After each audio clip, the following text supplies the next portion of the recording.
الحمد لله رب العالمين وأشهد أن لا إله إلا الله وحده لا شريك له أشهد أن محمدا عبده ورسوله صلى الله وسلم وبارك عليه وعلى آله وأصحابه أجمعين أما بعد. സൂറത്തുൽ ബഖറയിലെ 40-ാമത്തെ ആയത്താണ് ഇനി നമുക്ക് പഠിക്കാനുള്ളത്. അല്ലാഹു സുബ്ഹാനഹു വ തആല പറയുന്നു, അഊദു ബില്ലാഹി മിനശ് ശൈത്വാനിർ റജീം, യാ ബനി ഇസ്രായീൽ അദ്കുറൂ നിഅമതി അല്ലതി അൻഅംതു അലൈക്കും വഔഫു ബിഅഹ്ദി ഊഫി ബിഅഹ്ദിക്കും വഇയ്യായ ഫർഹബൂൻ.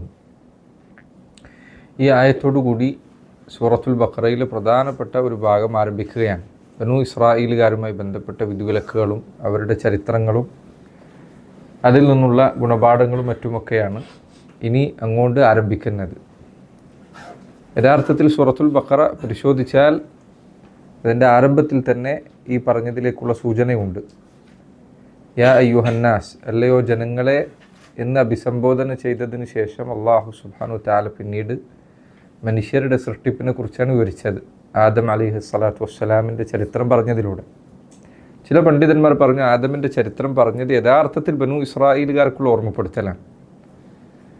യഥാർത്ഥത്തിൽ ആദമിൻ്റെ ചരിത്രം വിവരിച്ചത് ബനൂ ഇസ്രായേലുകാരോട് ഈ കാര്യം പറയുന്നതിനു വേണ്ടിയുള്ള ഓർമ്മപ്പെടുത്തലാണ്.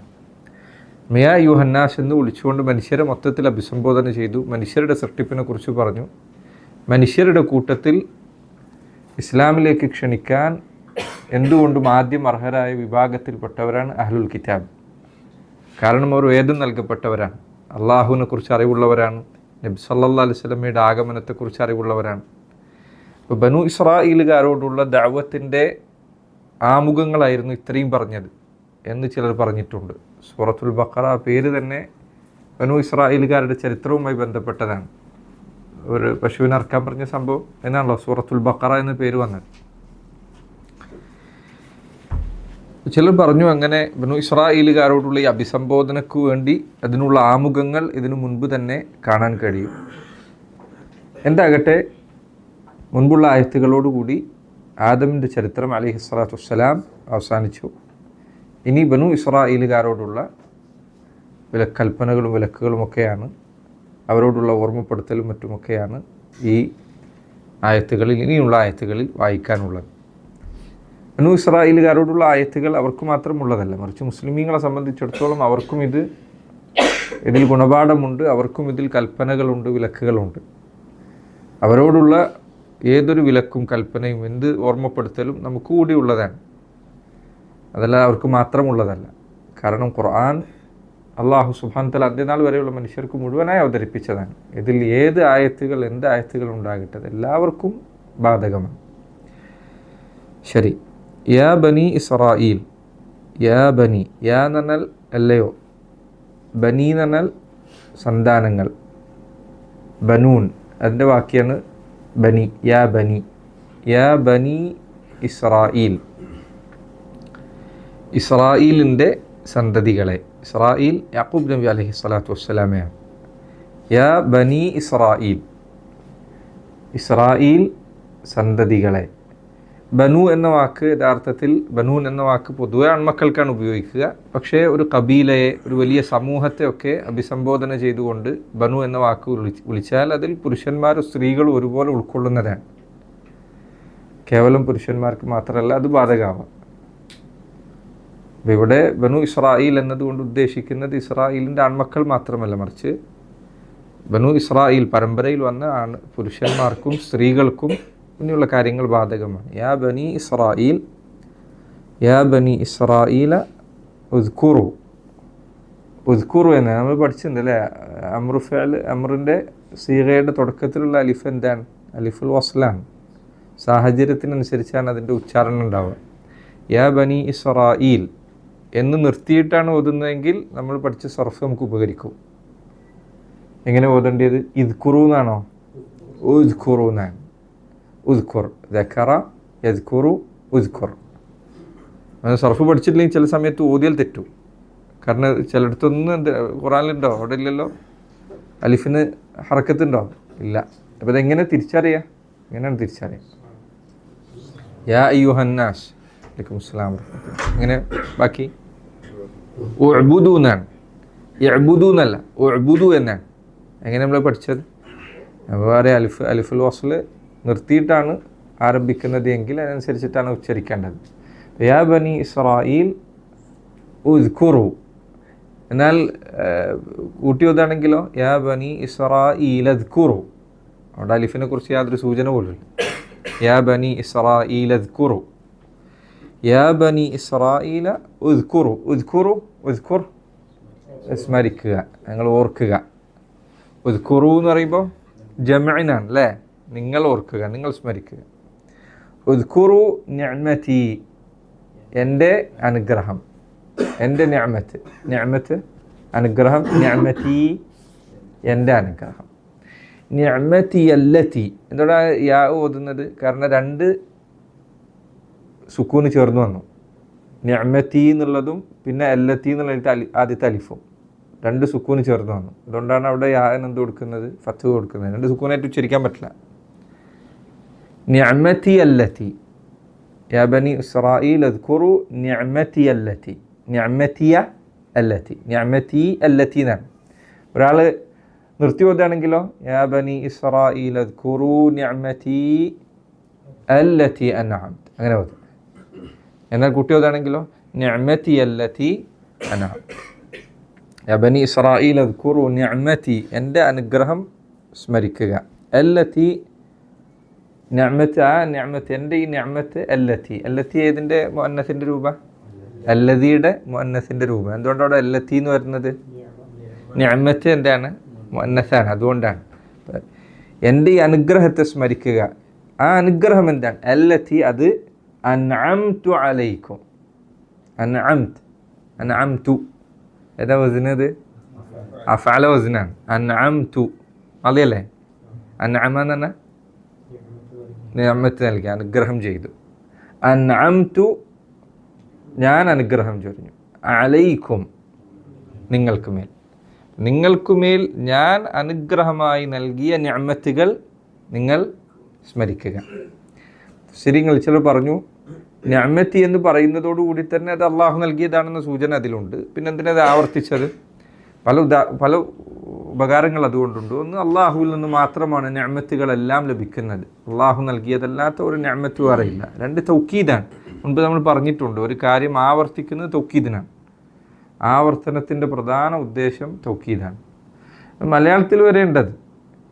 ഒരു മനുഷ്യനോട് നമ്മൾ ഒരു കാര്യം ഒരാളുടെ അങ്ങോട്ടേക്ക് പോകാൻ പറഞ്ഞു, അല്ലെങ്കിൽ വരാൻ പറഞ്ഞു. വാ എന്ന് പറയുന്നത് 1-2 തവണ എന്തിനാ ആവർത്തിക്കുക? ഒരാൾ പെട്ടെന്ന് വരാൻ പറയണം അല്ലേ? വെറുതെ വാ എന്ന് പറയുന്നതും എന്ന് പറയുന്നതും തമ്മിൽ വ്യത്യാസമുണ്ട് അല്ലേ? ഇദ്ഹബ്, ഇദ്ഹബ്, ഇദ്ഹബ് എന്ന് പറയുന്നതും ഇദ്ഹബ് എന്ന് മാത്രം പറഞ്ഞു വെക്കുന്നതും തമ്മിൽ വ്യത്യാസമുണ്ട്. തെക്റാർ തൗക്കീദാണ്, ആവർത്തനം. തെക്റാർ എന്നാണ് ആവർത്തനം. ആവർത്തനം തൗക്കീദാണ്. ഇവിടെ അള്ളാഹു സുബ്ഹാനഹു വതആല എൻ്റെ അനുഗ്രഹം എന്ന് പറഞ്ഞതിന് ശേഷം വീണ്ടും പറയണം, അല്ലതി അൻഅംതു അലൈക്കും, ഞാൻ ചെയ്ത അനുഗ്രഹമാണത്, ഞാൻ നൽകിയ അനുഗ്രഹമാണ്. അല്ലതി അൻഅംതു അലൈക്കും, നിങ്ങൾക്കുമേൽ, നിങ്ങൾക്ക് മേൽ ഞാൻ ചൊരിഞ്ഞ അനുഗ്രഹങ്ങൾ, ആ അനുഗ്രഹങ്ങൾ നിങ്ങൾ സ്മരിക്കുക. വഔഫു, വഔഫു, ഔഫു എന്ന് പറഞ്ഞാൽ ശരിക്ക് പൂർത്തീകരിക്കുക എന്നാണ്. ഒരു കാര്യം അതിൻ്റെ പരിപൂർണതയോടുകൂടി തമാമിലും കമാലിലുമായി ചെയ്യുന്നതിനാണ് വഫാ എന്നൊക്കെ പറയുക. വഫാ എന്ന വാക്കിൻ്റെ അർത്ഥം തന്നെ അതാണ്, പരിപൂർണമായി നിറവേറ്റുക. വഔഫു, നിങ്ങൾ പൂർത്തീകരിക്കുക, പൂർണ്ണമായും നിറവേറ്റുക, അതിൻ്റെ ശരിയായ അർത്ഥത്തിൽ നിറവേറ്റുക. വഔഫു ബിഅഹ്ദി, എൻ്റെ കരാർ, എൻ്റെ കരാർ, നിങ്ങൾ എന്നോടുള്ള നിങ്ങളുടെ കരാർ എന്ത് ചെയ്യുക? നിങ്ങൾ പരിപൂർണമായും നിറവേറ്റുക. വഔഫു ബിഅഹ്ദി ഊഫി ബിഅഹ്ദിക്കും, അത് ഷർത്ത് ജവാബാണ് ശരിക്കും അവിടെ.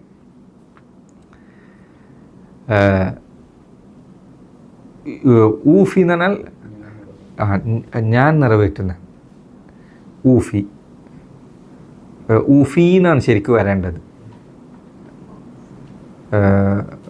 വഫ എഫി ഫി, അങ്ങനെയാണ് അതിൻ്റെ ശരിയായ വഫൻ്റെ അമറാണെങ്കിൽ. ഔഫ യൂഫി ഔഫി, അങ്ങനെയാണ് വരിക. ഔഫ യൂഫി ഊഫി എന്നാണ് പറയാം. ഇവിടെ ജസ്മാണ്, ഇവിടെ എന്താ പറയുക, നമ്മൾ പറയില്ല ലംബ് വരുന്ന സ്ഥലത്ത് ഇൻഷാ അല്ലാഹ് നമ്മൾ പഠിക്കും. അതിൻ്റെ മീസാൻ ജനാസിൻ്റെ അവസാനത്തിൽ അതുണ്ട്. ഈ വാവും മറ്റൊക്കെ വന്നു കഴിഞ്ഞാൽ എങ്ങനെ ചെയ്യണം എന്നുള്ളത്. അപ്പോൾ അത് ജസ്മ ചെയ്യുമ്പോൾ പറയാം ഊഫീന്ന്. എങ്ങനെ പറയാം? ഊഫി. ശരിക്ക് ഊഫി എന്നാണ്, പക്ഷേ ഊഫി സാധയാകാണ്. ഊഫി ബ്യാഹദിക്കും. എന്തുകൊണ്ടാണ് ജസ്മ വരാൻ കാരണം? ഷർത്ത് ജവാബാണ്. ഔഫു ബ്യാഹദി, എൻ്റെ കരാർ നിങ്ങൾ നിറവേറ്റുക എങ്കിൽ എന്ത് സംഭവിക്കും? ഊഫി ബ്യാഹദിക്കും. ഷർത്ത് ജവാബാണ്. ഇങ്ങനെ ചെയ്താൽ ഞാൻ ഇങ്ങനെ ചെയ്യും. നിങ്ങളിത് ചെയ്യും. മൻ ഖാല ലാ ഇലാഹ ഇല്ലല്ലാഹ് ദഖലൽ ജന്ന. ലാ ഇലാഹ ഇല്ലല്ലാഹ് പറഞ്ഞാൽ സ്വർഗ്ഗത്തിൽ പോകും. അതാണ് ഷർത്ത് ജവാബ്. നിങ്ങൾ എൻ്റെ കരാർ നിറവേറ്റുക എങ്കിൽ ഊഫി ബ്യാഹദിക്കും. ഞാൻ നിറവേറ്റുന്നതാണ്. ഊഫി ബ്യാഹദിക്കും, നിങ്ങളുടെ കരാർ, നിങ്ങളോട് ഞാൻ ചെയ്തിരിക്കുന്ന കരാർ അത് ഞാൻ നിറവേറ്റുന്നതാണ്. ഇവിടെ അഹദ് അള്ളാഹുവിനോടുള്ളതും അള്ളാഹു അവരോട് ചെയ്തതുമായ കരാർ പറഞ്ഞിട്ടുണ്ട്. അള്ളാഹുവിൽ നിന്നുള്ള കരാർ അള്ളാഹുവിൻ്റെ കൽപ്പനകളും മറ്റുമാണ്.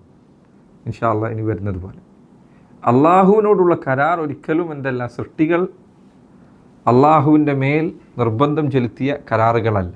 അള്ളാഹു തഫദ്ദുലൻ വ തമന്നുനൻ, അവൻ്റെ ഔദാര്യമായി സ്വയം ബാധ്യതയാക്കിയ കരാറുകളാണ്. ഒരിക്കലും അള്ളാഹുവിനോട് അത് ചോദ്യം ചെയ്യാൻ അവകാശമില്ല. അള്ളാഹുവിൻ്റെ മുൻപിൽ ഇങ്ങനെ കരാറുണ്ട് എന്ന് പറയാൻ ഇല്ല. കരാർ അള്ളാഹുവിൽ നിന്നുള്ളത്, അള്ളാഹുവിനോടുള്ള കരാർ ബാധ്യതയാണ്. അള്ളാഹുവിൽ നിന്നുള്ള കരാർ അവൻ തഫദ്ദുലൻ, അള്ളാഹു അവൻ്റെ ഔദാര്യമായി സ്വയം ബാധ്യതയാക്കിയതാണ്. അവനെ നിർബന്ധിക്കാൻ ഒരാളില്ല. അത് പ്രത്യേകം മനസ്സിലാകും. പല ഹദീസുകളും ഇത് വന്നിട്ടുണ്ട്. പിന്നെ നബി സ്വല്ലല്ലാഹു അലൈഹി വസല്ലം മുആദ് ബിൻ ജബൽ ഹദീസിൽ വന്നിട്ടുണ്ട്. അവിടുന്ന് പറഞ്ഞു, അതദ്രി മാ ഹഖ്ഖുല്ലാഹി അലൽ ഇബാദ്, അള്ളാഹുവിന് അവൻ്റെ അടിമകൾക്ക് മേലുള്ള അവകാശം എന്താണെന്ന് നിനക്കറിയുമോ? നബി സല്ലല്ലാഹു അലൈഹി വസല്ലം മുആദ് പറഞ്ഞു, അല്ലാഹു റസൂലു അലം. അവിടുന്ന് പറഞ്ഞു, ഹഖ്ഖുല്ലാഹി അലൽ ഇബാദി അൻ യഅ്ബുദു വലാ യുശ്രികു ബിഹി ഷൈഅൻ, അള്ളാഹുവിന് മാത്രം ഇബാദത്ത് ചെയ്യുക എന്നുള്ളതാണ് അള്ളാഹുവിന് അവൻ്റെ അടിമകളുടെ മേലുള്ള അവകാശം. മാ തദ്രി ഹഖ്ഖുൽ ഇബാദി അലല്ലാഹി ഇൻ ഫഅലു ദാലിക്, അവരത് ചെയ്താൽ അള്ളാഹുവിൻ്റെ മേൽ അവർക്കുള്ള അവകാശം എന്താണെന്ന് നിനക്കറിയുമോ? ഈ ഹക്ക് എന്തല്ല, ഒരിക്കലും സൃഷ്ടികൾ അള്ളാഹുവിൻ്റെ മേൽ ബാധ്യതയാക്കിയതല്ല, മറിച്ച് അള്ളാഹു സ്വയം ബാധ്യതയാക്കിയതാണ്. കതബ റബ്ബുക്കും അലാ നഫ്സിഹി റഹ്മ, എൻ്റെ റബ്ബ് അവൻ്റെ മേൽ കാരുണ്യം രേഖപ്പെടുത്തിയിരിക്കുന്നു. അള്ളാഹ് സ്വയം ചെയ്തതാണ്, അല്ലാതെ സൃഷ്ടികൾ അവനെ നിർബന്ധിച്ചതോ അവനോട് അവകാശമായി ചോദിക്കുന്നതോ അല്ല. അതുകൊണ്ട് ബിദ്അത്തുകാർ പൊതുവെ അള്ളാഹുവിനെ കുറിച്ച് പലപ്പോഴും പ്രയോഗിക്കുന്ന വാക്കുകളിൽ തെറ്റായ വാക്കുകളിൽ ഒന്നാണ് യജിബു അലല്ലാഹി അൻ യഫഅല കദ വകദ, അള്ളാഹു ഇപ്രകാരം ചെയ്യുക എന്നത് അള്ളാഹുവിൻ്റെ മേൽ ബാധ്യതയാണ്. പല ആളുകൾക്കും അതിൽ പഴച്ചിട്ടുണ്ട്. ഉദാഹരണത്തിന് ഖവാരിജികൾ വൻപാപങ്ങൾ ചെയ്താൽ അവൻ നരകത്തിലാണ്, കാലാകാലം നരകത്തിലാണെന്ന് പറയാനുള്ള കാരണങ്ങളിൽ ഒന്ന് പറഞ്ഞത് ഖുർആനിൽ അള്ളാഹ് പറഞ്ഞിട്ടുണ്ട് നരകത്തിലിടുന്നു. അപ്പോൾ അവർ പറഞ്ഞു പുറത്തു കൊടുക്കാൻ പാടില്ല, കാരണം നിർബന്ധമായിട്ട് ശിക്ഷിച്ചിരിക്കണം. അള്ളാഹുവിൻ്റെ മേൽ നിർബന്ധം ചെലുത്താൻ നിനക്ക് അധികാരമില്ല.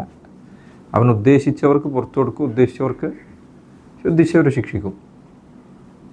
അല്ലാഹു ലാ യഗ്ഫിറു അൻ യുശ്റക ബിഹി, അല്ലാഹു ലാ യഗ്ഫിറു അൻ യുശ്റക ബിഹി വയഗ്ഫിറു മാ ദൂന ദാലിക ലിമൻ യശാഉ. ഇത് അള്ളാഹുവിൻ്റെ ഉദ്ദേശത്തിലാണ്. ഉദ്ദേശിച്ചാൽ ഇശാ അസ്സബഹു ഇശാ ഗഫറ ലഹു, ഉദ്ദേശിച്ചാൽ ശിക്ഷിക്കും, ഉദ്ദേശിച്ചില്ലെങ്കിൽ പുറത്തു കൊടുക്കും. ഉദ്ദേശിച്ചാൽ പുറത്തു കൊടുക്കും, ഉദ്ദേശിച്ചാൽ ശിക്ഷിക്കും. അള്ളാഹു സുബ്ഹാനഹു വ തആല അവൻ്റെ മേലൊരു കാര്യം നിർബന്ധമാക്കുക എന്നത് മുഅ്മിനിന് പറ്റില്ല, എല്ലാ സൃഷ്ടികൾക്കും സാധിക്കുകയില്ല.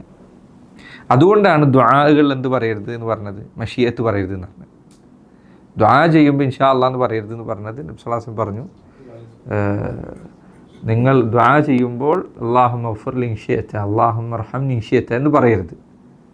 അള്ളാഹു നീ ഉദ്ദേശിച്ചാൽ എനിക്ക് പുറത്ത്, ഉദ്ദേശിച്ചാൽ ഫൈൻ അല്ലാഹ ലാ മുക്രിഹ ലഹു, അള്ളാഹുവിനെ നിർബന്ധിക്കാൻ ഒരാളുമില്ല, അള്ളാഹുവിൻ്റെ മേൽ നിർബന്ധം ചെലുത്താൻ ഒരാളില്ല. അവൻ ഉദ്ദേശിച്ചാൽ ചെയ്യുമെന്ന് പറയേണ്ടതില്ല, അവൻ ഉദ്ദേശിച്ചാൽ മാത്രമേ അവൻ ചെയ്യൂ. ഒരാൾ നിർബന്ധം ചെലുത്തുക എന്നുള്ളത് അള്ളാഹുവിൻ്റെ മേൽ ഉണ്ടാവുകയില്ല, ഒരാൾക്കിത് സാധിക്കുകയില്ല. ഊഫി ബി അഹ്ദിക്കും വ ഇയ്യായ ഫർഹബൂൻ, ഈ ആയത്ത് ഏതിനോട് സമാനമാണത്? വയ്യായ ഫർഹബൂൻ വയ്യായ ഫത്തഖൂൻ. മുൻപ് നമ്മളെടുത്ത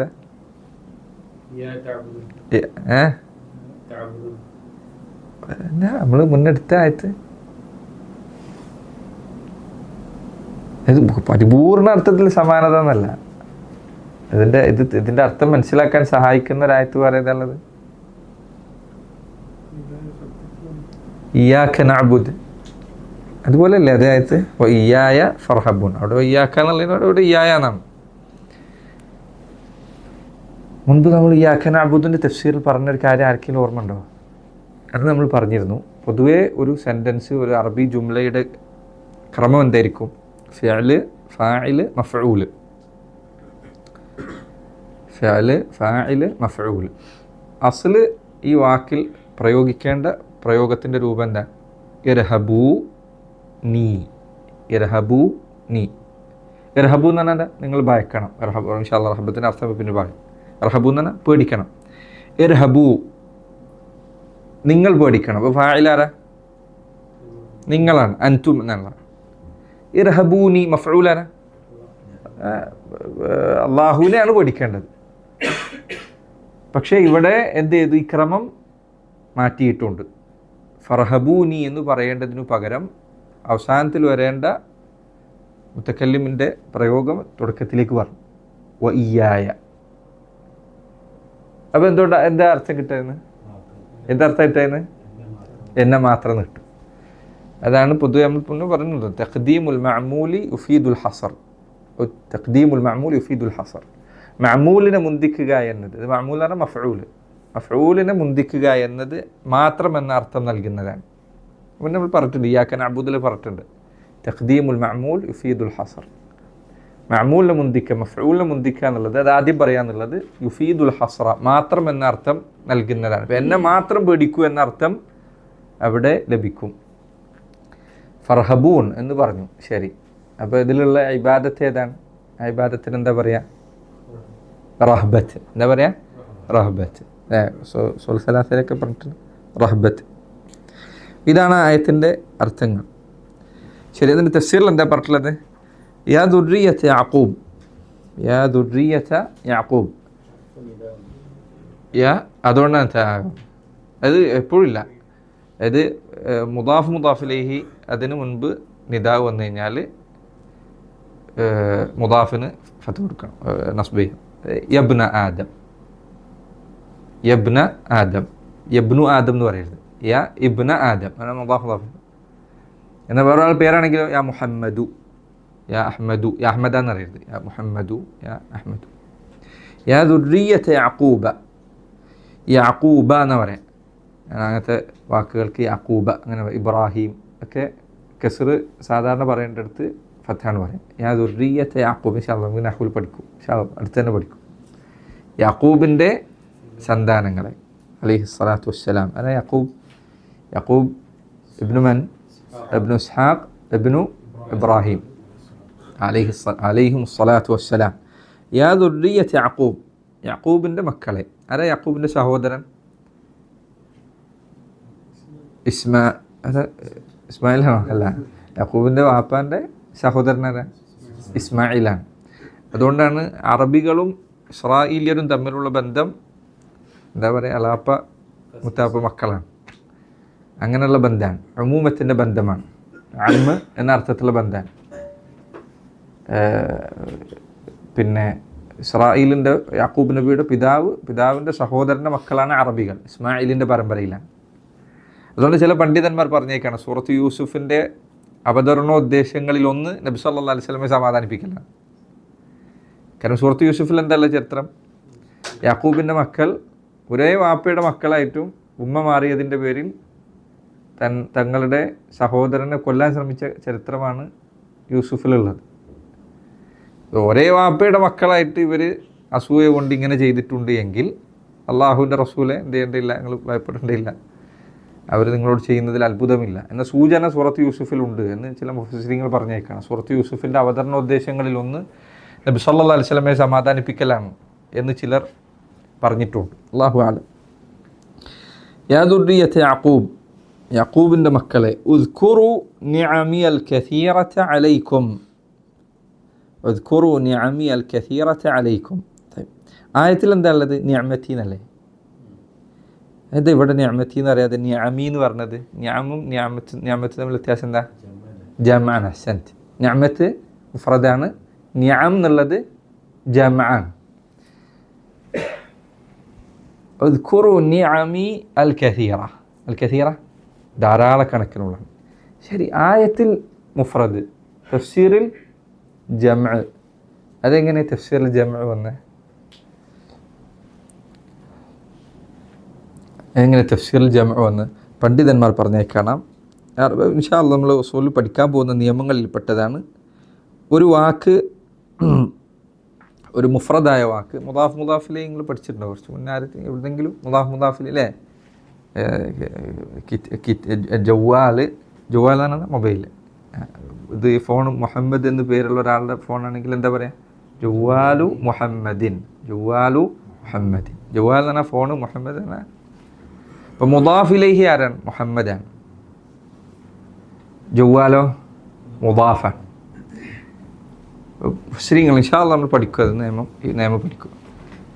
ഒരു മുഫ്രദായ വാക്ക് ഇദാഫ ചെയ്യപ്പെട്ടാൽ, മുദാഫായി വന്നു കഴിഞ്ഞാൽ അതിന് ജംഇൻ്റെ അർത്ഥം ഉണ്ടാവുക. തഉം, എല്ലാ അനുഗ്രഹങ്ങളും എന്ന അർത്ഥമാണ് അതിന് വരെ. നിഅമതി എന്ന വാക്ക്, നിഅമത്ത് എന്ന വാക്ക് തന്നെ മുഫ്രദാണ്. അത് അള്ളാഹുലേക്ക് ചേർത്തു. അപ്പോൾ മുദാഫിലേഹി ഏതാ? മുദാഫിലെ ഇസ്മുൽ ജലാലാണ്, അള്ളാഹുവിൻ്റെ പേരാണ്. മുദാഫ് ഏതാ? നിഅമത്താണ്. പണ്ഡിതന്മാർ അൽ മുഫ്രദു ഇദാ ഉദീഫ യഉം. മുഫ്രദായ ഒരു വാക്ക് ഇദാഫത്ത് ചെയ്യപ്പെട്ടാൽ അതിന് എല്ലാം എന്ന അർത്ഥം ലഭിക്കും. എല്ലാ അനുഗ്രഹങ്ങളും. പറഞ്ഞേ, നിഅമി എന്ന് പറയുന്നതിനേക്കാൾ നല്ലത് നിഅമതി എന്ന് പറയുന്നത്. കാരണം മുഫ്രദ് മുദാഫായി കഴിഞ്ഞാൽ ഇൻഷാ അല്ലാഹ് നിയമം കൂടുതൽ വിശദമായി പിന്നെ പഠിക്കാം. ഇടയ്ക്ക് നിങ്ങൾ അറബി പഠിക്കണോണ്ട് പറയുന്നതാണ്. അപ്പോൾ അതുകൊണ്ടാണ് തഫ്സീർ നോക്കൂ നിങ്ങൾ. ഇതിനാണ് തഫ്സീറിൻ്റെ ഉപകാരം. തഫ്സീർ എന്തിനാണ് പഠിക്കുന്നത്? ഈ അർത്ഥങ്ങളെക്കുറിച്ചുള്ള സൂചന മനസ്സിലാക്കാൻ വേണ്ടിയാണ്. അവിടെ കേവലം എൻ്റെ അനുഗ്രഹം ഓർക്കുന്നാണോ? ആണോ? എൻ്റെ അനുഗ്രഹം ഓർക്കുന്നാണോ? അല്ല. അർത്ഥം പറയുമ്പോൾ എങ്ങനെ പറയണ്ടേ? എൻ്റെ അനുഗ്രഹങ്ങൾ ഓർക്കുന്നാണ്. വാക്ക് അതിൽ മുഫ്രദാണെങ്കിലും അർത്ഥം എങ്ങനെ? ജംആണ്. അതെങ്ങനെ വന്നത്? ഈ പറഞ്ഞ കാരണം കൊണ്ടാണ്. മുഫ്രദായ ഒരു വാക്ക് ഇദാഫത്ത് ചെയ്യപ്പെട്ടാൽ അതിന് ഉമൂമിൻ്റെ അർത്ഥം കിട്ടും. ഇപ്പോൾ ബനൂ ഇസ്രായേലുകാരെ എൻ്റെ അനുഗ്രഹങ്ങൾ നിങ്ങൾ ഓർക്കൂ എന്നാണ് അതിൻ്റെ അർത്ഥം. അതുകൊണ്ടാണ് അവിടെ നിഅമി അൽ കസീറത അലൈക്കും എന്ന് പറഞ്ഞത്. എൻ്റെ ധാരാളമുള്ള അനുഗ്രഹങ്ങൾ നിങ്ങൾ ഓർക്കുക. വഷ്കുറൂലി. എന്തിനാ അനുഗ്രഹം ഓർക്കുന്നത്? വെറുതെ ഓർക്കാൻ വേണ്ടിയിട്ടാണോ? അല്ല, ഓർക്കുന്നതിന് ഒരു ഉദ്ദേശമുണ്ട്. മഖ്സൂദ് എന്താണ്? അതിൻ്റെ ലക്ഷ്യം എന്താണ്? എന്തിനാ ഓർക്കാൻ പറഞ്ഞത്?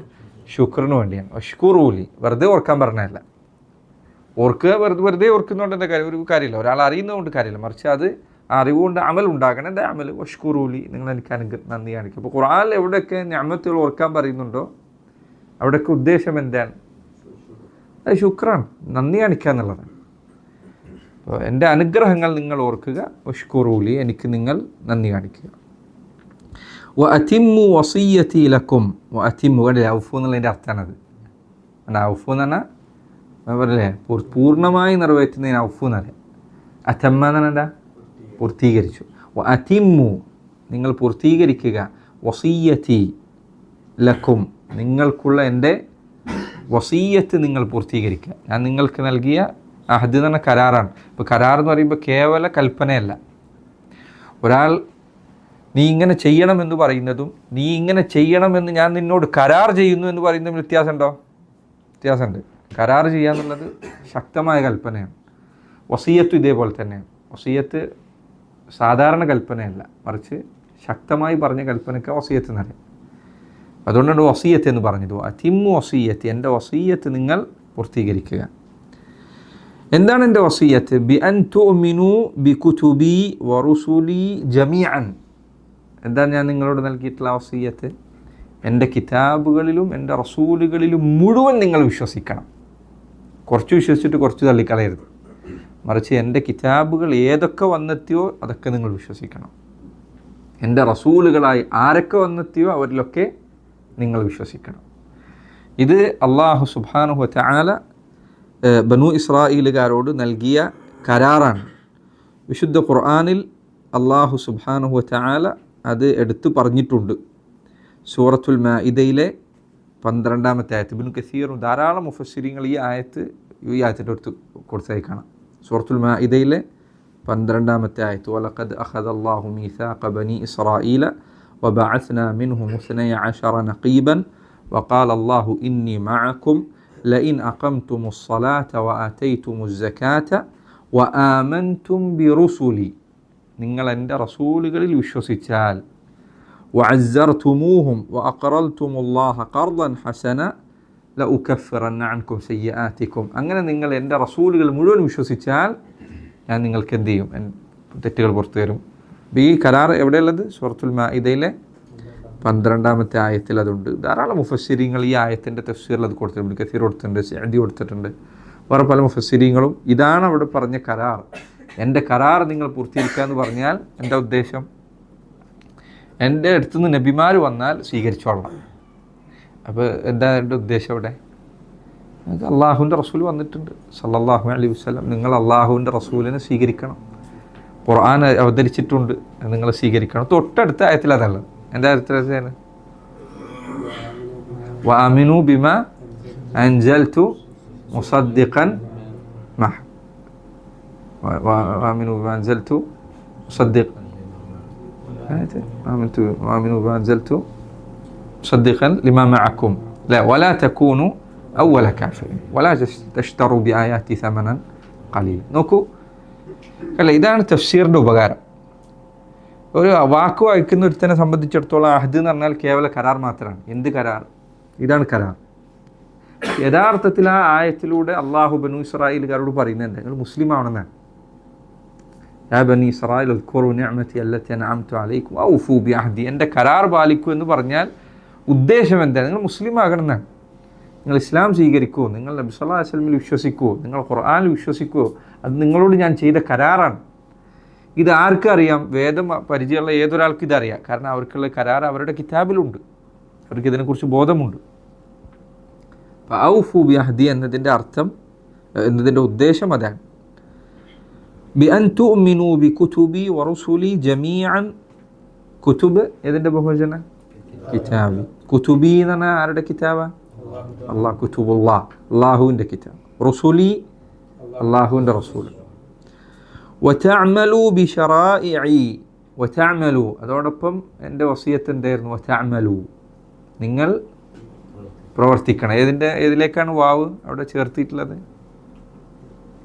അതിൻ്റെ മുൻപ് ഏത് വാക്കിനോട് അത് വാവ് അല്ല, തുഅ്മിനുലേക്ക് ചേർത്തില്ല. തുഅ്മിനു വതഅമലു, നിങ്ങൾ ഈമാനും സ്വീകരിക്കണം, അമലും ചെയ്യണം. ഈമാനും വേണം, അമലും വേണം. ശ്രദ്ധിക്കില്ല നിങ്ങൾ, മനസ്സിലാവരുത്. വതഅമലു ബിശറാഇഇ, ശറാഇ ഏതിൻ്റെ ബഹുവചന? ശരീഅത്തിൻ്റെ ബഹുവചനം. എൻ്റെ ശറാഇഅകൾ, എൻ്റെ വിധിവിലക്കുകൾ. പൊതുവെ ശരീഅത്ത് എന്ന് ഉപയോഗിക്കുന്നത് അമലിൻ്റെ ഭാഗത്തിനാണ് ശരീഅത്തിന് ഉപയോഗിക്കുക. എന്നാൽ എല്ലാത്ത അർത്ഥത്തിൽ ഉപയോഗിക്കും. ഇസ്ലാമിക ശരീഅത്ത് എന്ന് പറയുമ്പോൾ ചില സമയത്ത് മൊത്തം ദീൻ മൊത്തത്തിൽ ഉദ്ദേശിക്കും.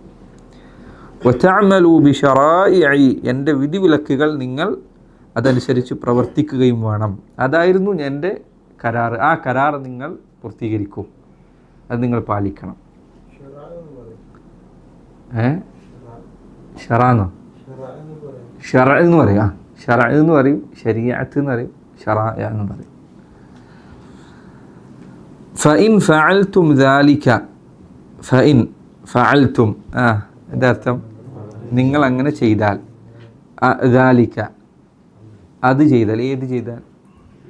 അൽ ഈമാനു ബിൽ കുതുബി വറുസുലി വൽ അമലു ബിശറാഇഇല്ലാഹ്, അള്ളാഹുവിലും അവൻ്റെ റസൂലും, അള്ളാഹുവിൻ്റെ റസൂലുകളിൽ കിതാബുകൾ വിശ്വസിക്കുകയും ശരീഅത്ത് പ്രാവർത്തികമാക്കുകയും ചെയ്താൽ, നിങ്ങൾ അങ്ങനെ ചെയ്താൽ, ഉത്മിം,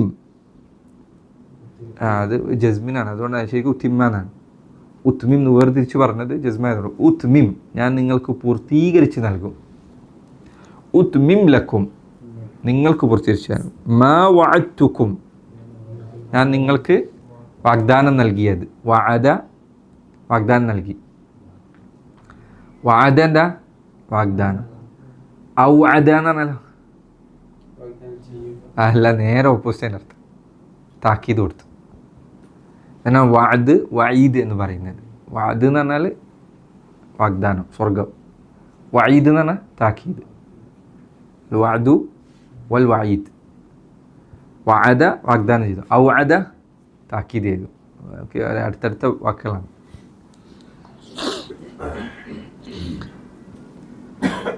മാ വഅദ്തുകും ബിഹി മിനർ റഹ്മത്തി ഫി ദുനിയ. എന്താ എൻ്റെ വാഗ്ദാനം? നിങ്ങൾ വിശ്വസിച്ച് കഴിഞ്ഞാൽ നിങ്ങൾക്ക് ദുനിയാവിൽ എൻ്റെ പക്കൽ നിന്നുള്ള റഹ്മത്ത് ലഭിക്കുന്നതാണ്. വൻ നജാത്തി ഫിൽ ആഖിറ, പരലോകത്ത് നിങ്ങൾ രക്ഷപ്പെടുന്നതാണ് നജാത്ത്. വ ഇയ്യായ വഹ്ദി, വ ഇയ്യായ വഹ്ദി എന്നെ മാത്രം, ആ അർത്ഥം കിട്ടാൻ വേണ്ടിയാണ് പ്രത്യേകം പറഞ്ഞത്. വ ഇയ്യായ എന്നെ, വഹ്ദി എന്നെ മാത്രം. വഹ്ദ് എന്ന് പറഞ്ഞാൽ എന്താ അർത്ഥം? മാത്രം, എന്നെ ഒറ്റക്ക്. വ ഇയ്യായ വഹ്ദി ഫഖാഫൂനി, എന്നെ മാത്രം നിങ്ങൾ പേടിക്കുകയും ചെയ്യുക, എന്നെ മാത്രം നിങ്ങൾ ഭയക്കുകയും ചെയ്യുക. വഹ്ദറു നിഖ്മതി, എന്തിനാണ് എന്നെ പേടിക്കണമെന്ന് പറഞ്ഞത്? ആ പേടിക്കണമെന്ന് പറഞ്ഞതിൻ്റെ ഉദ്ദേശം എന്താണ്? അതാണ് അടുത്ത് പറയുന്നത്. വഹ്ദറു, വഹ്ദറു സൂക്ഷിക്കുക, കരുതിയിരുന്നു കൊള്ളുക.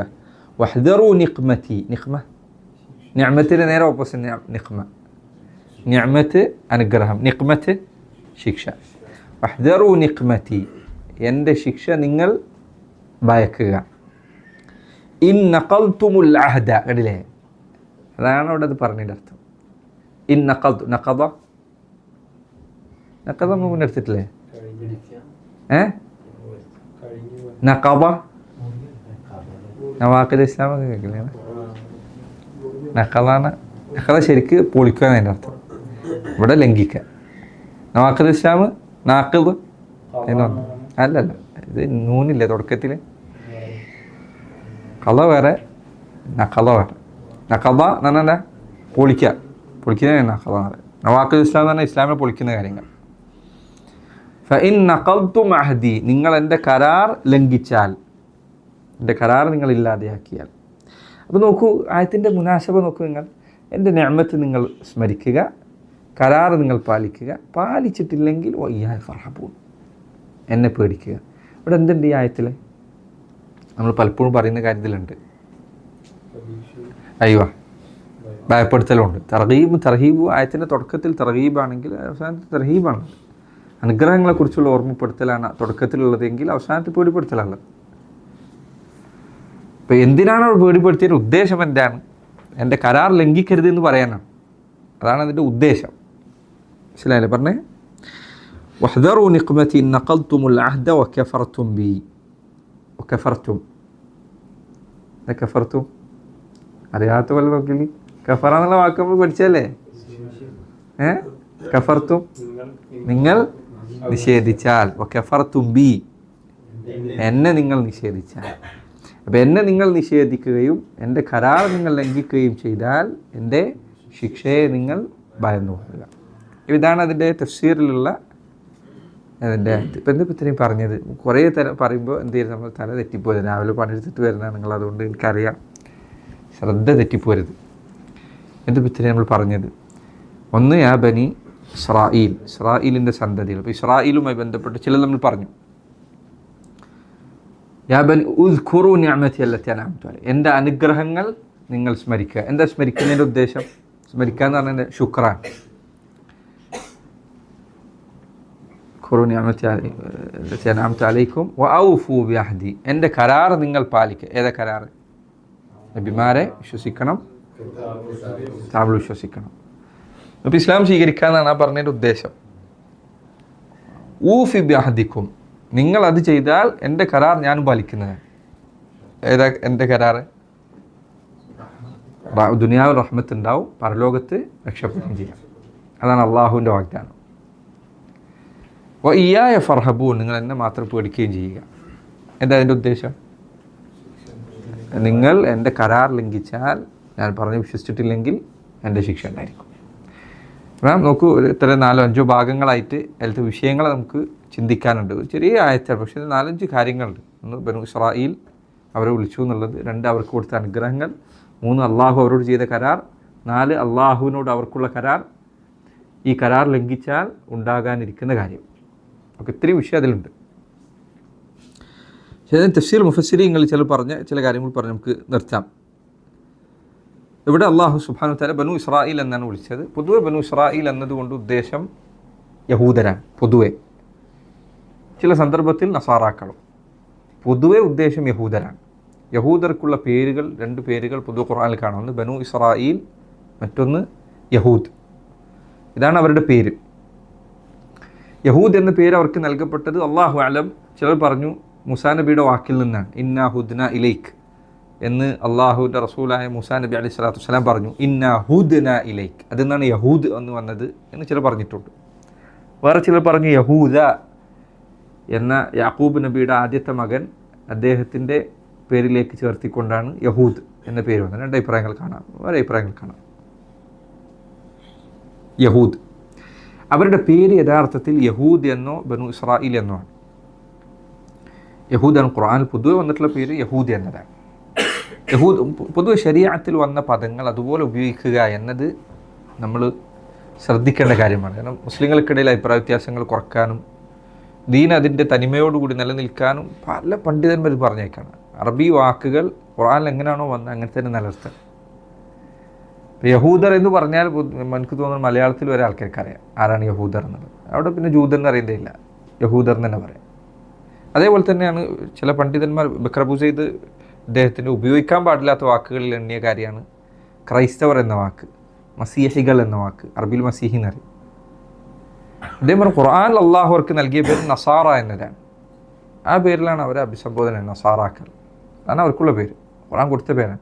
ക്രൈസ്തവർ എന്ന പേര് പിന്നീട് ഉണ്ടായതാണ്, പിൽക്കാലത്തിൻ്റെ. അവർക്ക് തന്നെ ആ പേരില്ല, അവരെന്നെ അംഗീകരിക്കുന്ന ആ പേര് പിന്നെ വന്നതാണ്. നസാറ എന്ന പേരാണ് അവർക്കുള്ള പേര്. അള്ളാഹു ഖുർആൻ ഉപയോഗിച്ച പേര് ഉപയോഗപ്പെടുത്തുക. 1.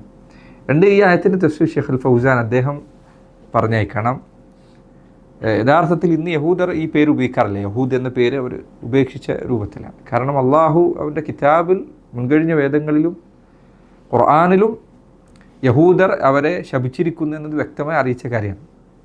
ലുഇനല്ലദീന കഫറു മിൻ ബനി ഇസ്രായീല അല ലിസാനി മൂസ അല ലിസാനി ദാവൂദ വഈസ ഇബ്നു മറിയം. ബനു ഇസ്രായീലിൽപ്പെട്ട കുഫാറുകൾ അവർ ശപിക്കപ്പെട്ടിരിക്കുന്നു ദാവൂദിൻ്റെ വാക്കുകളിലൂടെയും അതുപോലെ തന്നെ ഈസ ഇബ്നു മറിയമിൻ്റെ വാക്കുകളിലൂടെയും. അപ്പോൾ അവർ ഈ വാക്കിൽ നിന്ന് അകലം പാലിക്കുന്നു. ഷെയ്ഖ് റബിയ അദ്ദേഹത്തിന് കിതാബിനുണ്ട് ഇവരുടെ ഈ രാജ്യത്തിൻ്റെ പേര് ഇസ്രായേൽ എന്ന് വിളിക്കരുത് എന്ന് പറഞ്ഞുകൊണ്ട്. അദ്ദേഹം പറയാറുണ്ട് ദൗലത്തുൽ യഹൂദ് എന്നേ പറയാൻ പാടുള്ളൂ, ഈ ജൂതരുടെ നാട്. അദ്ദേഹം പറഞ്ഞു ഇസ്രായേലുമായി അവർക്ക് ബന്ധമില്ല. ഇസ്രായേൽ നബിയുടെ പേരാണ് അലൈഹി സ്വലാത്തു വസ്സലാം. ആ നബിയും ഇവർ ഈ ചെയ്യുന്ന കാര്യവും അല്ലെങ്കിൽ അവർ നിലകൊള്ളുന്ന ആദർശവുമായി യാതൊരു ബന്ധമില്ല. മാത്രമല്ല, ശ്രദ്ധിക്കേണ്ട കാര്യങ്ങളിലൊന്നും അദ്ദേഹം പറഞ്ഞത്, ചില ആൾക്കാർ ഇസ്രായേലിനെ അള്ളാഹ് ശപിക്കട്ടെ, ഇസ്രായേലിനെ നശിപ്പിക്കട്ടെ എന്ന് പറയും. അത് പ്രയോഗപരമായി തെറ്റാണ്. ഇസ്രായേൽ എന്നത് നബിയുടെ പേരാണ്. നിങ്ങൾ പ്രയോഗിക്കുമ്പോൾ, വാക്ക് പ്രയോഗിക്കുമ്പോൾ ഒരിക്കലും വാക്കുകൾ ശ്രദ്ധിക്കണം. ചിലപ്പോൾ ചില വാക്കുകൾ നമ്മൾ ഉദ്ദേശമില്ലാതെ പ്രയോഗിക്കുന്നതായിരിക്കും. അദ്ദേഹത്തിന് ചെറിയ റിശാലുണ്ട് ഷെയ്ഖ് റബിയന്. ബനു ഇസ്രായേൽ എന്നതാണ് അവരുടെ പേര്. ഈ ആയത്തിൻ്റെ തഫ്സീറിൽ ഇതേ കാര്യം ഷെയ്ഖ് ഫൗസാൻ അദ്ദേഹം പറഞ്ഞേക്കാണ്. അവർ ഇസ്രായേൽ അല്ല, അവരുടെ നാടിൻ്റെ പേര് ദൗലത്തുൽ യഹൂദ് എന്നാണ്, അല്ലെങ്കിൽ ദൗലത്തുൽ കുഫർ എന്നാണ്. ദൗലത്ത് ഇസ്രായേൽ എന്നല്ല, ഇസ്രായേലിൻ്റെ നാട് അല്ല ഇത്. ഇസ്രായേലിൻ്റെ നാട് യഥാർത്ഥത്തിൽ മുസ്ലിങ്ങളുടെ നാടാണ്. കാരണം ഇസ്രായേൽ മുസ്ലിങ്ങളുമായിട്ടാണ് ബന്ധമുള്ളത്. അദ്ദേഹം തൗഹീദിലായിരുന്നു, യാക്കൂബ് നബി അലൈഹി സ്വലാത്തു വസ്സലാം. എന്തുകൊണ്ടാണ് ഇവിടെ ബനു ഇസ്രായേലുകാരെ പ്രത്യേകം എടുത്തു പറഞ്ഞത്? പണ്ഡിതന്മാർ പല കാരണങ്ങൾ പറഞ്ഞു. ചിലർ പറഞ്ഞു, ഒന്ന്, അവർ മുൻപ് വേദം നൽകപ്പെട്ടവരാണ്, അപ്പോൾ അവർക്ക് അറിവുണ്ട്. അറിവുള്ള ആളുകൾ അറിവില്ലാത്തവരെക്കാൾ പെട്ടെന്ന് ഹക്ക് സ്വീകരിക്കാനുള്ള സാധ്യത ഉണ്ട്. പഠിക്കാത്ത ആളെക്കാൾ പഠിച്ച ഒരാൾക്ക് ഹക്കിനെ കുറിച്ച് ധാരണ ഉണ്ടായിരിക്കും, അപ്പോൾ സ്വീകരിക്കാൻ സാധ്യതയുണ്ട്. അതൊരു കാരണമാണ്. രണ്ടാമത്തെ കാരണം, സൂറത്തുൽ ബഖറ മദീനയിലാണ് അവതരിച്ചത്. നബി സല്ലല്ലാഹു അലൈഹി വസല്ലം അവിടുത്തോടൊപ്പം അൻസാരികളോടൊപ്പം അവിടെ താമസിച്ചിരുന്നവരിൽ ഒരു വലിയ വിഭാഗം യഹൂദരായിരുന്നു. യഹൂദരുടെ 3 ഗോത്രങ്ങൾ നമുക്കറിയാം, ബനു നദീർ, ബനു ഖൈനുഖ, ബനു ഖുറൈദ. ഈ 3 ഗോത്രങ്ങൾ അവിടെ താമസിച്ചു. യഹൂദർ അവിടെ താമസിച്ചിരുന്നു എന്നതൊരു കാരണമാണ്. 3, സൂറത്തുൽ ബഖറയിൽ തന്നെ ഇനി വരാനിരിക്കുന്നത് പോലെ മദീനയിലെ യഹൂദർ മദീനയിൽ താമസിക്കുമ്പോൾ എപ്പോഴും പറഞ്ഞിരുന്ന കാര്യങ്ങളിലൊന്നാണ്, ഞങ്ങൾക്കൊരു നബി വരാനിട്ടുള്ളത്. അവരുടെ കിതാബുകളിൽ യസ്രിബിലാണ് ആ നബി വരാൻ കൂടിയുണ്ട്. അതുകൊണ്ടാണ് ഒരു യസ്രിബിൽ തന്നെ തമ്പടിച്ചത്. അള്ളാഹു ഖുർആനിൽ പറഞ്ഞതുപോലെ വക്കാനു വലമ്മ ജാഅക്കും കിതാബും മിൻ ഇൻദില്ലാഹി വലമ്മ ജാഅഹും കിതാബും മിൻ ഇൻദില്ലാഹി മുസദ്ദിഖുൻ ലിമാ മഅഹും നബദ ഫരീഖും മിനല്ലദീന ഊതുൽ കിതാബ കിതാബല്ലാഹി വറാഅ ളുഹൂരിഹിം കിതാബല്ലാഹി നബദ ഫരീഖും വലമ്മ ജാഅഹും റസൂൽ ولما جاءهم كتاب من عند الله مصدق لما معهم وكانوا يستفتحون على الذين وكانوا من قبل يستفتحون على الذين كفروا فلما جاءهم ما عرفوا به كفروا.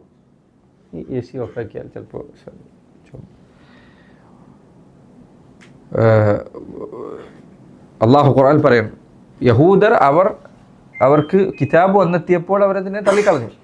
അള്ളാഹുവിൻ്റെ കിതാബിനെ അവർ നിരസിച്ച് കളഞ്ഞു. വക്കാനു മിൻ ഖബ്ലു യസ്തഫ്തിഹൂന അല അല്ലദീന കഫറു. അവരിതിനു മുൻപ് കാഫിരീങ്ങളോട് പറയാറുണ്ടായിരുന്നു, ഞങ്ങൾ നിങ്ങൾക്ക് മേൽ വിജയം നേടുന്നതാണ്, ഞങ്ങൾക്കൊരു നബി വരാനുണ്ട്. ഈ നബി വന്നാൽ യസ്രിബിലേക്കാണ് അദ്ദേഹം ഹിജ്റ ചെയ്ത് വന്നെത്തുക. അന്ന് ഞങ്ങൾ നിങ്ങളെല്ലാവരെയും കീഴടക്കും. പക്ഷെ കൗമ് കാത്തിരുന്നു. പക്ഷെ വന്നത് ഇസ്മായിലിൻ്റെ പരമ്പരയിലാണ്. അതോടുകൂടി ഈ ഹസദ് കാരണത്താൽ, അസൂയ കാരണത്താൽ അവർ സ്വീകരിക്കാതിരുന്നു. അവർക്ക് അറിയായിരുന്നത് നബി സല്ലല്ലാഹു അലൈഹി വസല്ലം അള്ളാഹുവിൻ്റെ റസൂലാണ്. അവർക്ക് അറിയായിരുന്നു, അവർക്ക് സംശയമില്ലാത്ത കാര്യമായിരുന്നു. യഅരിഫൂനഹു കമാ യഅരിഫൂന അബ്നാഅഹും. അവർക്ക് സ്വന്തം മക്കളെ അറിയുന്ന പോലെ അള്ളാഹുവിൻ്റെ റസൂലിനെ കുറിച്ച് അറിയാവുന്നത്. എൻ്റെ മക്കളെക്കുറിച്ച് എന്താ പ്രത്യേകത? അവൻ്റെ മക്കളെക്കുറിച്ച് അവർക്ക് എവിടെ അടയാളമുണ്ട്, എന്തൊക്കെയുണ്ട്, കൈ എങ്ങനെ, കാലെങ്ങനെ എല്ലാവർക്കും അറിയാം. അതുപോലെ അവർക്ക് അള്ളാഹുവിൻ്റെ റസൂലിനെ അറിയാം സല്ലല്ലാഹു അലൈഹി വസല്ലം. പക്ഷേ അസൂയ കാരണം സ്വീകരിക്കാതിരുന്നതാണ്. ഇവർ വിചാരിച്ചത് യാക്കൂബിൻ്റെ പരമ്പര കിതാബ് ഒരു തിരുത്തുകയും ചെയ്തു. യാക്കൂബിൻ്റെ പരമ്പരയിലാണ് അന്തിമ നബി വരാമെന്നുള്ളത് രൂപത്തിൽ അവർ കിതാബ് തിരുത്തുകയും ചെയ്തു. എന്നിട്ട് ഇന്ന് നിലനിൽക്കുന്ന പുസ്തകങ്ങൾ വരെ സൂചനകളുണ്ട്. നബി സല്ലല്ലാഹു അലൈഹി വസല്ലം വന്നെത്തുന്ന നാടിനെക്കുറിച്ച്, മക്കയെക്കുറിച്ചുള്ള സൂചന ഇന്നുള്ള ബൈബിളിൽ വരെ ഇതുണ്ട്, സൂചന ഉണ്ട്. മലയും മറ്റൊക്കെയുള്ള നാട്ടിലാണ്. അപ്പോൾ എന്തുകൊണ്ടാണ് ഇവിടെ ബനൂ ഇസ്രായേലുകാരെ പ്രത്യേകം ഓർമ്മപ്പെടുത്തി? ഇങ്ങനെയുള്ള ചില കാരണങ്ങളുണ്ട്. ഒന്ന്, അവരവിടെ അടുത്ത് തന്നെ താമസിച്ചിരുന്നു. രണ്ടവർക്ക് കിതാബ് നൽകപ്പെടുന്നു. മൂന്നവർക്ക് ഇൽമുണ്ട്. ഇവർ സ്വീകരിക്കാൻ സാധ്യതയുണ്ട്. ഇങ്ങനെ ചില കാരണങ്ങൾ പറയപ്പെട്ടിട്ടുണ്ട്. ഇബ്നു കസീർ റഹിമഹുല്ലാഹ് അദ്ദേഹം പറഞ്ഞു, യാ ബനി ഇസ്രായീൽ എന്ന് അവരെ പറ്റി പറഞ്ഞത് എന്തുകൊണ്ടാണ്? യാ ബനി ഇസ്രായീൽ ഉദ്കുറൂ നിഅമതി ഔഫൂ ബിഅഹ്ദി. എന്തുകൊണ്ടാണ് ഇസ്രായേലിൻ്റെ മക്കളെ എന്ന് പറഞ്ഞത്? അദ്ദേഹം പറഞ്ഞു, സുബ്ഹാനല്ലാഹ്, അദ്ദേഹം പറഞ്ഞു, ഇസ്രായേലിൻ്റെ മക്കളാണ് നിങ്ങൾ, അപ്പോൾ നിങ്ങൾ ഇസ്രായേലിനെ പോലെയാകൂ എന്ന സൂചന അതിലുണ്ട്. എന്നിട്ട് അദ്ദേഹം പറഞ്ഞു, ഒരു പണ്ഡിതൻ്റെ മകനോട് പോയി പറയുന്നത് പോലെ, നിൻ്റെ വാപ്പ എത്ര പഠിച്ചവനല്ലേ, നീ പഠിക്കണില്ലേ എന്ന് ചോദിക്കുന്നത് പോലെ. നിൻ്റെ വാപ്പ നല്ല ദാനശീലനായിരുന്നു, നീ എന്തെങ്കിലും പിശുക്കനായി പോയത് എന്നൊരാൾ പറയുന്നത് പോലെ. നിങ്ങൾ ഇസ്രായേലിൻ്റെ മക്കളാണ്, അപ്പോൾ നിങ്ങൾ അതിൻ്റെ ഗുണം കാണിക്കൂ എന്നാണ് ആ നിദായിലുള്ള, ആ വിളിയിലുള്ള സൂചന എന്ന് ഇബ്നു കസീർ അദ്ദേഹം രേഖപ്പെടുത്തിയിരിക്കണം. ഉദ്കുറൂ നിഅമതി, എൻ്റെ അനുഗ്രഹങ്ങൾ നിങ്ങൾ സ്മരിക്കുക. അല്ലത്തി അൻഅംതു അലൈക്കും, ഞാൻ നിങ്ങൾക്ക് നൽകിയത്. പ്രത്യേകം എടുത്തു പറഞ്ഞത് അള്ളാഹുവിൽ നിന്നുള്ളതാണ് ഈ അനുഗ്രഹം. ഇത് നിങ്ങൾക്ക് പ്രത്യേകമായി നിങ്ങൾ ഉണ്ടാക്കിയെടുത്തതല്ല, അള്ളാഹു നൽകിയതാണ് എന്ന് ഓർമ്മിപ്പിക്കുന്നതിന് വേണ്ടി. സൂറത്തുൽ ബഖറ ഇനി എടുത്താൽ യഹൂദർക്ക് നൽകിയ എത്ര അനുഗ്രഹങ്ങളുണ്ട്, ധാരാളമുണ്ട്. ഇനി ഈ ആയത്ത് വിശദീകരിക്കുന്നത് എന്ന പോലെ ഇനി ഇങ്ങനെ യഹൂദർക്ക് നൽകിയ, ബനൂ ഇസ്രായേലുകാർക്ക് നൽകിയ അനുഗ്രഹങ്ങളെക്കുറിച്ച് പറയുന്നത്. അടുത്ത പേജ് മുസ്ഹഫിൽ എങ്ങനെ ആരംഭിക്കുന്നത്? അടുത്ത പേജ്, വഇദ് നജ്ജൈനാകും മിൻ ആലി ഫിർഔന യസൂമൂനകും സൂഅൽ അദാബി യുദബ്ബിറൂൻ. നോക്കൂ, നിങ്ങളെ രക്ഷപ്പെടുത്തി. ഫിർഔനിൻ്റെ പിടുത്തത്തിലായിരുന്നു, നിങ്ങളെ രക്ഷപ്പെടുത്തി. അവർക്ക് ചെയ്ത അനുഗ്രഹമാണ്. ഈ ഉദ്കുറൂ നിഅമതി എന്ന് പറഞ്ഞ് പോലെ ചെയ്തത്. ആദ്യം ഇത് പറഞ്ഞെങ്കിലും പിന്നീട് ഇത് വിശദീകരിച്ചിട്ടുണ്ട് സൂറത്തുൽ ബഖറയിൽ. പിന്നെ അതിൻ്റെ വിശദീകരണം പലയിടത്തായി കാണാം. പിന്നെ പിന്നോടുള്ള അവർക്ക് മന്നു സെൽവയും കൊടുത്ത് ഖുർആനിലുണ്ട്. എന്നിട്ട് ഇവർ ചെയ്ത ഞങ്ങൾക്ക് വേറെ ഉള്ളിയും ഇതുമാണ്. അതുപോലെ തന്നെ മൂസാ നബി നിയോഗിച്ചതിനെ കുറിച്ചിട്ടുണ്ട്, തൗറാത്ത് അവതരിപ്പിച്ചതിനെ കുറിച്ചുണ്ട്. അടുത്ത പേജിൽ തന്നെ ഉണ്ട് തൗറാത്ത് അവതരിപ്പിച്ചതിനെ കുറിച്ച്. അതുപോലെ തന്നെ വിശുദ്ധ ഖുർആനിൽ മറ്റ് സ്ഥലങ്ങളിൽ ബനൂ ഇസ്രായേലുകാർക്ക് നൽകപ്പെട്ട അനുഗ്രഹങ്ങളിൽ എണ്ണപ്പെട്ട ഒരു കാര്യമാണ് അവരിൽ നുബൂവത്തും മുൽക്കും നൽകി എന്നുള്ളത്. ഇവരിൽ പല കബീലകളുണ്ടായിരുന്നു, അസ്ബാത്തുകളായിട്ട്. യാക്കൂബ് നബിയുടെ മക്കൾ പല പരമ്പരകളായി തിരിഞ്ഞുപോയത്. അപ്പോൾ ഒരു പരമ്പരയിൽ നബി വന്നാൽ വേറൊരു പരമ്പരയിൽ മലിക്കുണ്ടാവും, രാജാവുണ്ടാവും. ഇങ്ങനെ നുബൂവത്തും മുൽക്കും നിറഞ്ഞു നിന്ന കുടുംബമാണ് ബനൂ ഇസ്രായേലിൻ്റെ കുടുംബം. ഒരു നബി പോയാൽ അടുത്ത നബി വരും. ഇങ്ങനെ നബിമാർ ധാരാളമായി നിയോഗിക്കപ്പെട്ട സമൂഹമാണ് ഇസ്രായേൽ സമൂഹം. അതുപോലെ അവർക്ക് രാജാധികാരം നൽകപ്പെടുകയും ചെയ്തിട്ടുണ്ട്. വിശുദ്ധ ഖുർആനിൽ അള്ളാഹു സുബ്ഹാനഹു തആല ഖുർആനിൽ തന്നെ അത് പറഞ്ഞിട്ടുണ്ട്. സൂറത്തുൽ മാഇദയിൽ 20-ാമത്തെ ആയത്തിൽ അള്ളാഹു പറയുന്നു, ഇദ് ഖാല മൂസ ലഖൗമി യാ ഖൗമി ഇദ്കുറൂ നിഅമതല്ലാഹി അലൈക്കും ഇദ് ജഅല ഫീക്കും അംബിയാഅ വജഅലകും മുലൂകൻ വആതാകും മാ ലം യുഅതി അഹദൻ മിനൽ ആലമീൻ. ഈ ആയത്തിൻ്റെ ഏതാണ്ട് തഫ്സീർ പോലെയാണ് ആ ആയത്ത്, മാഇദയിലെ ആയത്ത്. മൂസാ നബി പറഞ്ഞത് യാ ഖൗമി ഇദ്കുറൂ നിഅമതല്ലാഹി അലൈക്കും, നോക്കി അതേ ക്രമമാണ്, അതേ കോർവയിലാണ് ആയത്തുള്ളത്. എന്നിട്ട് ആ അനുഗ്രഹം അവിടെ വിശദീകരിച്ചിട്ടുണ്ട്. എൻ്റെ അനുഗ്രഹം ഇദ് ജഅല ഫീക്കും അംബിയാ, നിങ്ങൾക്ക് നബിമാരെ നൽകി, വജഅലകും മുലൂകൻ, നിങ്ങളെ രാജാക്കന്മാർ. നമുക്ക് ഖുർആൻ ആയത്തുകൾ സുബ്ഹാന, ഒന്ന് ബഖറയിൽ കിടക്കുന്നു, ഒന്ന് മാഇദയിലാണുള്ളത്. പക്ഷേ ഈ രണ്ട് ആയത്തുകൾ ഒരു സ്ഥലത്തുള്ള ആയത്തിനെ മറ്റൊരു സ്ഥലത്തുള്ള ആയത്ത് വിശദീകരിക്കുന്ന രൂപം നോക്കും നിങ്ങൾ. ഇതാകട്ടെ അവതരിച്ചത് ഒരൊറ്റ തവണയായിക്കൊണ്ടല്ല, പല തവണയായിട്ട് അവതരിച്ചാണ്. ഖുർആൻ ഖുർആൻ മുഅജ്ജിദ് അള്ളാഹുവിൻ്റെ ആയത്താണെന്ന് വ്യക്തമായ തെളിവാണിത്. കാരണം മനുഷ്യൻ ക്രമത്തിൽ ആദ്യം മുതൽ അവസാനം വരെ എഴുതി തീർത്താൽ ശരിയാ, ചിലപ്പോൾ ഒരാൾക്ക് വേണമെങ്കിൽ ആലോചിച്ചാൽ പറയാം അപ്പുറത്തുള്ള ഇവിടെ പറഞ്ഞു, ഇവിടെയുള്ള അവിടെ പറഞ്ഞു. പിന്നെ അങ്ങനെയല്ല, നബി സല്ലല്ലാഹു അലൈഹി വസല്ലം ഖുർആൻ അവതരിക്കുന്ന ഒരായത്ത് സൂറത്തിൻ്റെ ഒരു ഭാഗം കുറച്ച് അവതരിക്കും, പിന്നെ ഇടയിൽ കുറച്ച് ആയത്ത്, പിന്നെ അതിൻ്റെ ഇടയിൽ കുറച്ച് ആയത്ത്. ഇങ്ങനെയാണ് 23 കൊല്ലങ്ങൾ കൊണ്ട് ഈ ആയത്തുകൾക്ക് അവതരിച്ചത്. നമുക്ക് ഇവിടെ പറഞ്ഞതിൻ്റെ വിശദീകരണം മറ്റൊരു സ്ഥലത്ത് കാണാൻ നമുക്ക് ആയത്തുകൾ ആവർത്തിക്കുന്നത് കാണാൻ സാധിക്കും. അതുപോലെ തന്നെ അവർക്ക് വെള്ളം തുറന്നു കൊടുത്തത് ബഖറയിൽ തന്നെ ഉണ്ട്, ഇത് ഇസ്തസ്ഖാ മൂസ എന്നുള്ള ആയത്തിൽ. അതുപോലെ തന്നെ അവർക്ക് പിന്നെ മേഘങ്ങൾ തണലിട്ടത്, വദല്ലൽനാ അലൈക്കുമുൽ ഗമാമ വൻസൽനാ അലൈക്കുമുൽ മന്ന വസ്സൽവ. അതുപോലെ തന്നെ അവർക്ക് നൽകിയ ഈ അനുഗ്രഹങ്ങളുടെ ഏറ്റവും അവസാനത്തെ അനുഗ്രഹം ഏതാണ്? അള്ളാഹുവിൻ്റെ റസൂൽ അയച്ചു കൊടുത്തതെന്നുള്ളതാണ്, സല്ലല്ലാഹു അലൈഹി വസല്ലം. നബി സല്ലല്ലാഹു അലൈഹി വസല്ലം നിയോഗിച്ചു എന്നുള്ള അവർക്കുള്ള നിഅമത്താണ്. വമാ അർസൽനാക ഇല്ലാ റഹ്മത്തൻ ലിൽ ആലമീൻ. ഖുർആനിൽ തന്നെ അള്ളാഹു പറഞ്ഞതുപോലെ നിങ്ങൾക്ക് ഇതാ ഒരു നബി വന്നെത്തിയിരിക്കുന്നു, നിങ്ങളുടെ ഭാരങ്ങൾ എടുത്തു നീക്കുന്ന, നിങ്ങളുടെ പ്രയാസങ്ങൾ നീക്കിത്തരുന്ന, നിങ്ങളോട് കരുണയുള്ള ഒരു നബി വന്നെത്തിയിരുന്നത്. ഈ അനുഗ്രഹങ്ങൾ ഓർക്കൂ എന്ന് പറഞ്ഞാൽ മുൻപ് ചെയ്ത അനുഗ്രഹവും ഇപ്പോൾ നിങ്ങൾക്ക് വന്നെത്തിയിട്ടുള്ള ഒരു അനുഗ്രഹവുമുണ്ട്. അതേതാണ്? അള്ളാഹുവിൻ്റെ റസൂൽ സല്ലല്ലാഹു അലൈഹി വസല്ലം അവിടുത്തെ നിയോഗമനമാണ്. മാത്രമല്ല മുഫസ്സിരീങ്ങൾ ചിലർ പറഞ്ഞു, ഷെയ്ഖ് ഇബ്നു ഉസൈമീൻ അദ്ദേഹം പറഞ്ഞു, ദഅവത്തിൻ്റെ ശൈലി ഇതിലുണ്ട്. ഒരു മനുഷ്യർ ദഅവത്ത് നടത്തുമ്പോൾ അവന് അള്ളാഹു ചെയ്തു കൊടുത്ത അനുഗ്രഹങ്ങളെക്കുറിച്ച് സ്മരിക്കുക എന്നത്, ഓർമ്മപ്പെടുത്തുക എന്നത് അവൻ ഹക്ക് സ്വീകരിക്കാൻ സഹായകമാണ്. അള്ളാഹുവിടെ ചെയ്തതുപോലെ യാ ബനി ഇസ്രായീൽ ഉദ്കുറു നിഅമതി, എന്നിട്ടാണ് പിന്നെ കൽപ്പന പറഞ്ഞത്. അപ്പോൾ അള്ളാഹ് ചെയ്ത നിഅമത്ത് നോക്കൂ. നമ്മൾ തന്നെ നമ്മൾക്കിപ്പോൾ നിഅമത്തുകളെക്കുറിച്ച് ഒരാൾ കുറേ പറഞ്ഞു തന്നിട്ട് ശുക്ർ ചെയ്യാൻ പറഞ്ഞു കഴിഞ്ഞാൽ എങ്ങനെ ഉണ്ടാവും? നമുക്കത് കുറച്ചുകൂടി മനസ്സിൽ തട്ടും. നിങ്ങൾ അള്ളാഹ്ക്ക് ശുക്ർ ചെയ്യണം എന്ന് മാത്രം പറഞ്ഞു പോയാലോ? അത് രണ്ടും തമ്മിൽ വ്യത്യാസമുണ്ട്. അള്ളാഹു അവൻ്റെ നിഅമത്തുകൾ എടുത്തു പറഞ്ഞുകൊണ്ടാണ് അവരെ ഈ ഖൈറിലേക്ക് ക്ഷണിച്ചത് എന്നത് ദഅവത്തിൻ്റെ രീതിയിൽ ഉള്ള ഓർമ്മപ്പെടുത്തലുണ്ട്. ഇതല്ലാതെ വേറെയും ധാരാളം പാഠങ്ങളുണ്ട്. പറയാൻ വിട്ടുപോയൊരു കാര്യം റഹ്ബത്ത് എന്താണ് എന്നതാണ്. റഹ്ബത്ത് എന്ന് പറഞ്ഞാൽ ഖൗഫുൻ മഅൽ അമൽ, പ്രവർത്തനത്തോടൊപ്പമുള്ള പേടിയാണ് റഹ്ബത്ത്. ഖൗഫ് എന്ന് പറഞ്ഞാൽ പേടിയാണ്. റഹ്ബത്ത് എന്ന് പറഞ്ഞാൽ പേടിയോടൊപ്പം പേടിക്കുന്നതിൽ നിന്ന് രക്ഷപ്പെടാനുള്ള അമൽ കൂടിയുണ്ട്, പ്രവൃത്തി കൂടിയുണ്ട്. ഇതിനാണ് റഹ്ബത്ത് എന്ന് പറയുക. അതാണ് അതിൻ്റെ വ്യത്യാസം. റഹ്ബത്ത് എന്ന് പറഞ്ഞാലോ റജാഉൻ മഅൽ അമൽ, പ്രവർത്തനത്തോടൊപ്പമുള്ള പ്രതീക്ഷയാണ് റഗ്ബ. റഗ്ബത്ത് എന്ന് പറഞ്ഞാൽ പ്രതീക്ഷ, റഹ്ബത്ത് എന്ന് പറഞ്ഞാൽ പേടി. രണ്ടു തമ്മിലുള്ള വ്യത്യാസം എന്താണ്? ഒന്നിൽ അമൽ ഉണ്ടായിരിക്കും. പേടിക്കുന്നതിനോടൊപ്പം വെറുതെ പേടിച്ചിരിക്കില്ല, പിന്നെ ആ പേടിക്കുന്ന രക്ഷപ്പെടാനുള്ള അമൽ കൂടിയുണ്ട്. ഇപ്പോൾ ഇവിടെ ഫർഹബൂൻ എന്ന് പറയുമ്പോൾ അതുകൊണ്ട് ഉദ്ദേശം നിങ്ങൾ എന്നെ പേടിച്ചുകൊണ്ട് അമൽ ചെയ്യൂ എന്നുകൂടിയാണ്.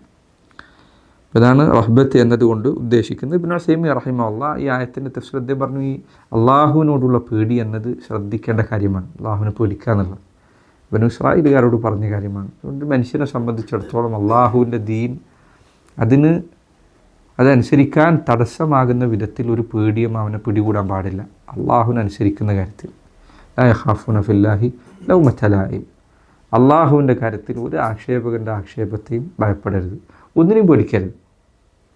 ഭൗതികമായ കാര്യങ്ങൾ വരെ ആ പേടി തടസ്സമുണ്ടാക്കാൻ പാടില്ല. ചില പറഞ്ഞേക്കാണ് ഭൗതികമായ കാര്യങ്ങൾ വരെ. അദ്ദേഹം പറഞ്ഞു, അദ്ദേഹം പറഞ്ഞു, അള്ളാഹു ഇളവ് നൽകിയ ചില സ്ഥലങ്ങളിൽ ഒഴികെ അള്ളാഹുവിൻ്റെ വിധിവിലക്കുകൾ അതിൽ പോലും എന്തില്ല, വ്യത്യാസം വരുത്താൻ പാടില്ല. പേടി, ഉദാഹരണത്തിന് സലാത്തുൽ ഖൗഫ് അദ്ദേഹം പറഞ്ഞു, നിസ്കാരത്തിൻ്റെ സമയം, നിസ്കാരത്തിൻ്റെ കാര്യത്തിൽ സലാത്തുൽ ഖൗഫ്, അപ്പോൾ പേടിയുണ്ട്, പക്ഷെ അപ്പോൾ പോലും എന്തുണ്ട്, നിസ്കാരം ഒഴിവാക്കിയിട്ടില്ല, നിസ്കാരത്തിൻ്റെ രൂപത്തിൽ വ്യത്യാസം വരുത്തി.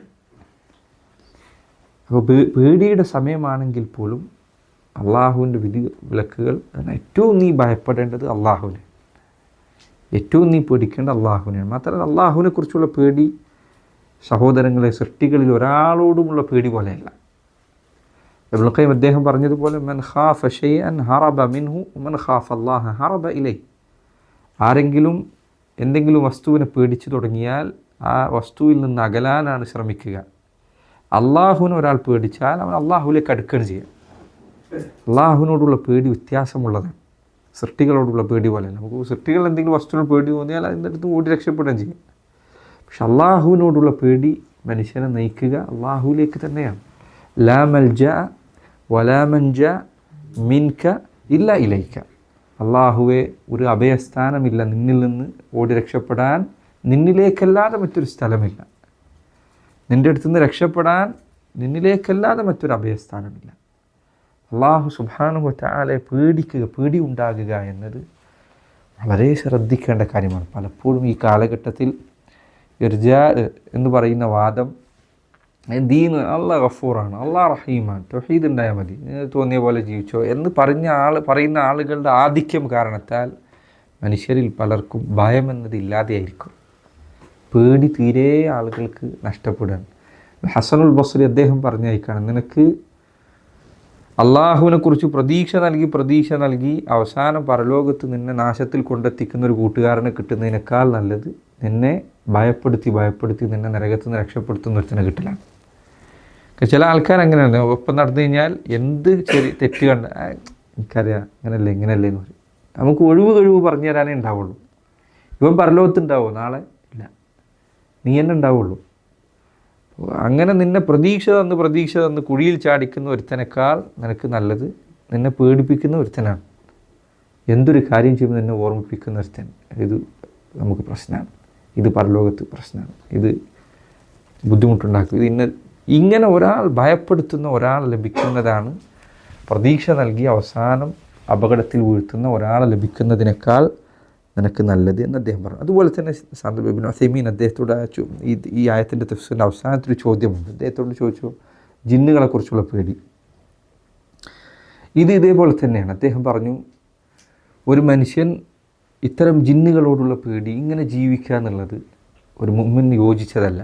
അള്ളാഹുവിലേക്ക് അഭയം തേടേണ്ടവനാണ്, അള്ളാഹുവിനെയാണ് അവൻ ആത്യന്തികമായി പേടിക്കേണ്ടത്. മനുഷ്യന് സ്വാഭാവികമായിട്ട് വസ്തുക്കളോട് പേടിയുള്ള കൂട്ടത്തിൽ ഇതിനൊക്കെ പേടിയുണ്ടാവും. പക്ഷേ ഇതൊന്നും ഒരിക്കലും എന്ത് ചെയ്യരുത്, ഒരു പരിധിക്കപ്പുറത്തേക്ക് വിടുന്നു. ഇത് ദിക്റുമല്ല, ആയത്തുൽകുർസിയല്ല, ഖുർആനോദ,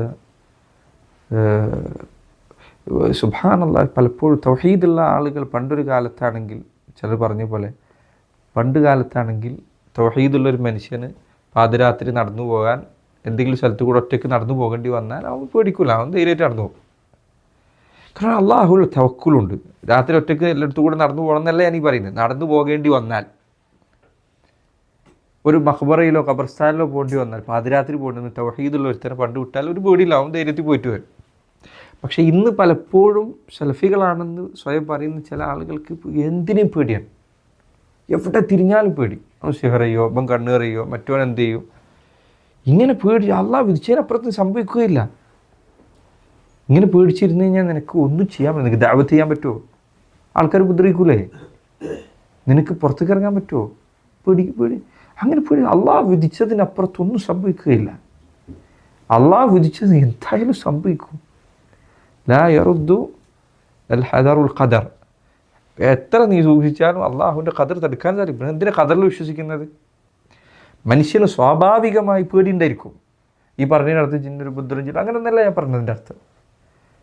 പക്ഷേ ഉപദ്രവിക്കാൻ സാധ്യതയുള്ള എല്ലാ വസ്തുക്കളെയും പേടിച്ചിട്ടൊരാൾ ജീവിക്കാൻ തുടങ്ങിയാൽ ഒരാൾക്ക് നിന്ന സ്ഥലത്ത് തന്നെ നിൽക്കാൻ പറ്റില്ല. നിന്ന സ്ഥലത്ത് നിൽക്കാനും പറ്റില്ല, അനങ്ങാനും പറ്റില്ല. കാരണം നിൽക്കുന്ന സ്ഥലത്ത് എത്ര ബാക്ടീരിയ ഉണ്ട്. ഒരാൾ പേടിക്കാൻ തുടങ്ങുകയാണെങ്കിൽ എന്തിനൊക്കെ പേടിക്കാം. ഇവിടെ നിൽക്കുമ്പോൾ ഒരാൾക്ക് എന്തൊക്കെ പേടിക്കുക, ആകെ പൊളിഞ്ഞ് വീണാൽ എന്തായിരിക്കും എൻ്റെ അവസ്ഥ. ഇങ്ങനെയൊക്കെ ഒരു മനുഷ്യന് ചിന്തിക്കാം. പേടിക്കാൻ പല വഴികളുണ്ട്. പക്ഷെ എല്ലാ നിലക്കൊരു മുഅ്മിനെ സംബന്ധിച്ച് അമ്നുള്ളവർ അവൻ്റെ പേരിൽ തന്നെ അതുകൊണ്ട് മുഅ്മിൻ എന്നാണ് അവൻ്റെ പേര് തന്നെ. എൻ്റെ മുഅ്മിൻ എന്നുള്ള ആ വാക്കായിരുന്നു അമ്നെന്ന് വന്നാണ്, നിർഭയത്വത്തിൽ നിന്ന് വന്നത്. പിന്നെ ചിലപ്പോഴെങ്കിലും തൗഹീദ് അതിൻ്റെ ശക്തമായ രൂപത്തിൽ ഹൃദയത്തിൽ അടിയുറക്കാത്തത് കൊണ്ടാണ് ചിലപ്പോൾ ഇത് സംഭവിക്കുന്നത്.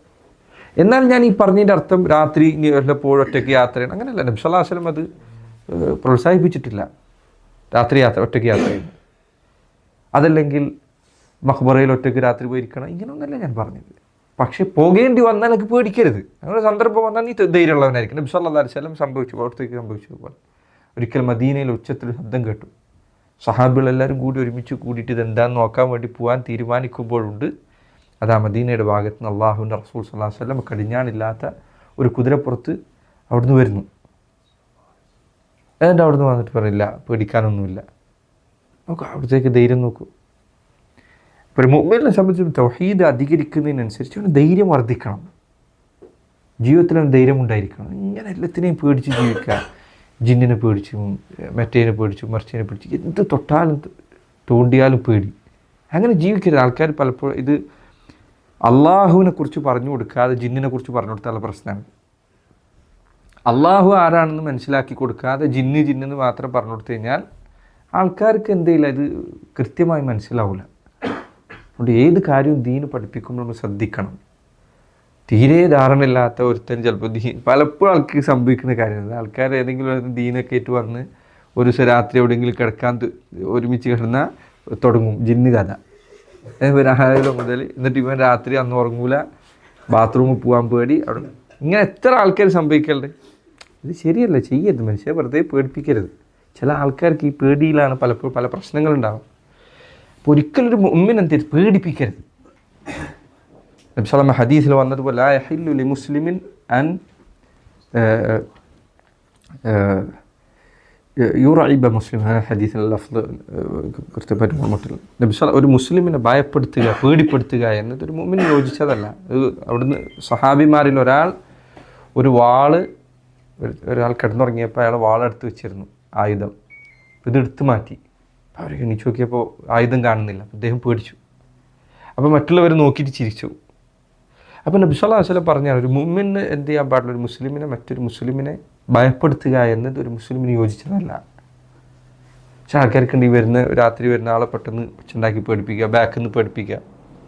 ഇത്ര പെട്ടെന്നുണ്ടാകുന്ന പേടി ചിലപ്പോൾ ഹൃദയത്തിന് പ്രയാസമുണ്ടാക്കും. മാത്രമല്ല എങ്ങനത്തെ പേടിയുള്ള സമയത്താണ് ഹൃദയം ദുർബലമാവുകയും പൈശാചികമായിട്ടുള്ള ഉപദ്രവങ്ങൾ ചിലപ്പോൾ വരാൻ കാരണമാകും.